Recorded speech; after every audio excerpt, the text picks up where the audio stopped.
So this is how I make the tile bracelets and fit all the tiles in so that there's no gaps. Here I have a block of 4 tiles. I could make that block even longer if I want. So at least within that block, the tiles are all perfectly, nicely set together. That same block could be squished really teeny tiny. That exact same block, there is a way to reduce these. I have a video on it. And it shows like that's for a skinny bracelet. You also could make a lot more bracelets with the skinny one. I even use them for my earrings that I just love. So again, that same block can be reduced that small, which is pretty cool. The more complicated the tiles, you want them big. The very, very simple tiles look good when they are smaller.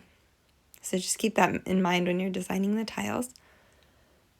Now it's hard to cut this perfect, but the nice thing is you don't need to. That's the whole point of this one, is no matter, as long as you cut it thick enough to begin with, you set it in the inlay, and then I know it's tricky, but we're going to shave off what's left. See how the walls of that bracelet are they aren't very high. There's just a tiny section to hold an inlay. So that's fine.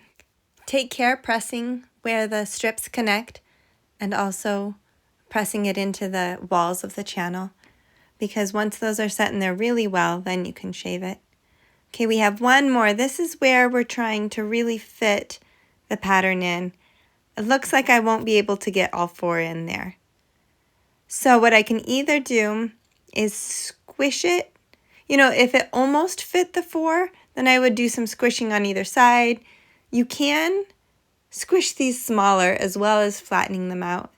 In this case, I'm just going to cut off that last one and stretch it. So even though these are almost perfect squares, the difference gets spread out over the strip and it's an imperceptible.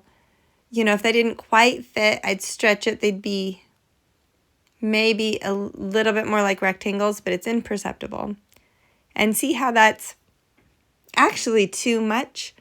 Like it was just a little bit too long, but it will absorb. If you're very careful, the clay will absorb the difference. You can press down all the folds, all the bumps, all the air bubbles, and it will fit in there. Just take some time. If your clay isn't that strong, maybe you need to let it set for a while. Maybe your hands were too warm, because if that gets too squishy, it won't work. But something about this Primo I'm using, it really holds it, like it takes a lot of abuse here. I'm able to really set that in so that I have perfectly square tiles, even though the pattern is missing one. Now for the shaving.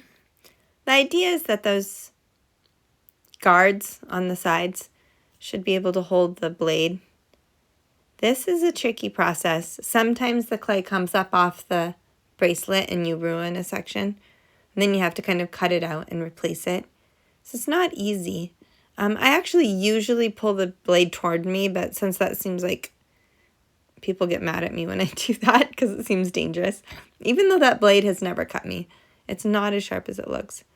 Anyway, so the thing with this though is you end up with all these extra shavings, but they're kind of cool. Like they look vintage. They look old that way. And so I really like using them for collage. I would try for little sections like that. Sorry, I'm having a hard time explaining. Anyway, this is one I did with roses. That's exactly how I did this one. Those tiles aren't perfect back there, but I think they make an absolutely gorgeous collage. So I'm finishing it off here. It takes a while to finish off as smooth as possible. And then at the end, I wipe off the fingerprints. It depends how picky you are about how smooth it is. I will not be sanding or varnishing this. So I want it just, a matte but smooth. And then I bake the whole thing in the oven.